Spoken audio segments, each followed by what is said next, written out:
एक महत्त्वाचा तपशील असा समोर येतो आहे की खरातच्या मोबाईलमधून अनेक फोनचा तपशील उघड झालाय आणि त्यात रुपाली चाकणकर यांनी खरातला 177 फोन केले अशी माहिती मिळते आहे। खरातच्या सोबत एकनाथ शिंदे 20 मिनिटं बोलल्याचाही दावा अंजली दवान यांनी केलाय।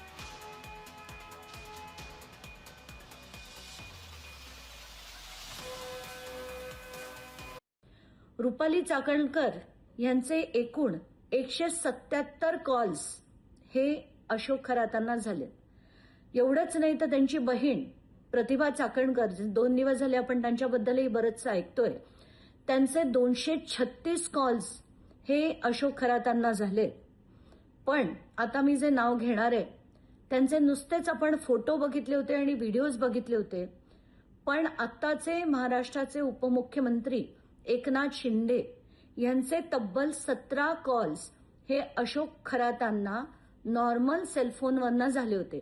आता व्हॉट्सॲप किती झाले आणि इतर किती झाले मला माहित नाही, पण 17 कॉलपैकी 10 इनकमिंग आणि 7 आउटगोईंग कॉल्स होते, ज्याच्यात सगळ्यात जास्त वेळ हे 21 मिनिटं यांच्यात संभाषण झालं। त्यांना काही आर्थिक पुरवठा केला का, त्यांना काही प्रत्येक संबंध आहे का, त्यांच्या मालमत्ता जे काही आहे त्यामध्ये काही आर्थिक संबंध आहे का, त्यांनी केलेल्या दुष्कृत्यामध्ये काही संबंध आहे का, याचा तपास पोलीस करत आहे। कोणी कोणाला फोन केला, कोणी कोणाला भेटला, याच्यापेक्षा आर्थिक संबंध काय, जे अघोरी कृत्य त्याचा संबंध काय, किंवा त्यांनी केलेल्या दुष्कृत्यामध्ये काही संबंध आहे का, यावर त्या ठिकाणी गुन्हा निश्चित होत असतो।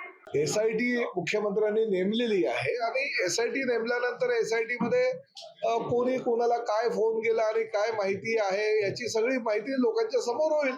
राहिला प्रश्न फोन करण्याचा, अरे शिंदे साहेबांना, मुख्यमंत्र्यांना, मला किंवा अन्य काही नेत्यांना अनेक लोक दिवसातून फोन करत असतात, म्हणून आम्ही काय प्रत्येकाचा काय कॉल रेकॉर्ड ठेवत नाही।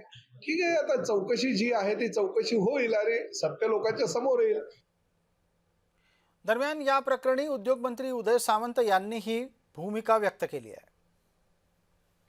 माननीय एकनाथ शिंदे साहेबांचं नेतृत्व हे सर्वमान्य आहे, ते त्यांच्या कर्तृत्वाला सिद्ध केलेलं आहे, त्याच्यामुळे त्यांना कोणाला फोन करण्याची आवश्यकता नाही। नंबर 1 आणि नंबर 2, 2.5 वर्षाच्या त्यांच्या मुख्यमंत्र्याच्या कारकिर्दीमध्ये त्यांनी घेतलेले जे निर्णय आहेत त्या निर्णयामुळं अनेक लोक अस्वस्थ आहेत, अनेक लोक त्यांचे हितशत्रू झालेले आहेत। मला असं वाटतं की हा हितशत्रूंपासून असलेला त्रास आहे। दरम्यान या सगळ्या प्रकरणामध्ये ज्या महिला अशोक खरातकडे स्वखुशीनं गेल्या त्यांची चौकशी करा अशी एक अत्यंत लक्षवेधी मागणी लेखिका अरुणा सबाने यांनी केली आहे। काय म्हणतायत लेखिका अरुणा सबाने ते ऐकूया। अनेकदा महिलांना समजावून सांगितलेलं आहे, शिबिरं घेतली, कार्यशाळा घेतल्या, पण हा प्रकार काही थांबत नाही। तर आता यांना कायद्याचा बडगा दाखवला पाहिजे आणि काही ना काही जर यांना शिक्षा झाली, स्वेच्छेनं जाणाऱ्या स्त्रियांना, ज्यांच्यावर अन्याय अत्याचार झाले त्यांच्याबद्दल मी बोलत नाही, त्यांच्याबद्दल पूर्ण सहानुभूती आहे, पण हा जो स्वेच्छेनं जाणारा बुद्धिजीवी वर्ग आहे, राजकारणी महिला आहे, यांना मात्र शिक्षा व्हायला हवी असं मला प्रामाणिकपणे वाटतं आणि हीच मागणी मी माननीय मुख्यमंत्री सरांकडे केलेली आहे। बातमी आहे ती ईशान्येश्वर मंदिराच्या संस्थानातल्या विश्वस्तांच्या संदर्भातली। या संपूर्ण प्रकरणामध्ये जे लोक ईशान्येश्वर मंदिराच्या विश्वस्त मंडळावर होते त्या सगळ्यांची चौकशी सुरू झाली आणि ही चौकशी करण्यासाठी त्यांना खरातच्या समोर बसवलं जातंय। खरातच्या समोर बसवून दोघांचे तपशील तपासी अधिकारी पडताळून पाहतायत।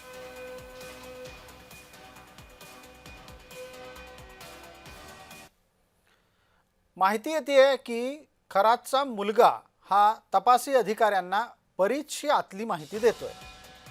घरात भरपूर पैसे यायचे असं एक सूचक वक्तव्य त्याच्याकडून झालंय। त्याचा पैशाचा स्रोत मात्र हर्षवर्धन खरातला ठाऊक नाही। तपासी अधिकाऱ्यांनी हर्षवर्धन खरातला प्रश्न विचारल्याच्या नंतर ही माहिती त्याच्याकडून बाहेर आल्याचं विश्वसनीय सूत्रांकडून समजतंय।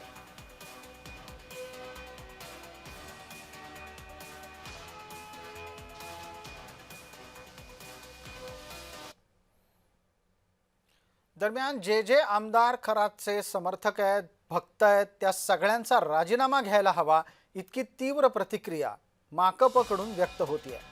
मार्क्सवादी कम्युनिस्ट पक्षाच्या कडून खरातच्या समर्थक आमदारांच्या राजीनाम्याची मागणी तर केली गेलीच आहे, पण राजीनामा घेतला नाही तर आंदोलन करू असा इशाराही त्यांनी दिलाय.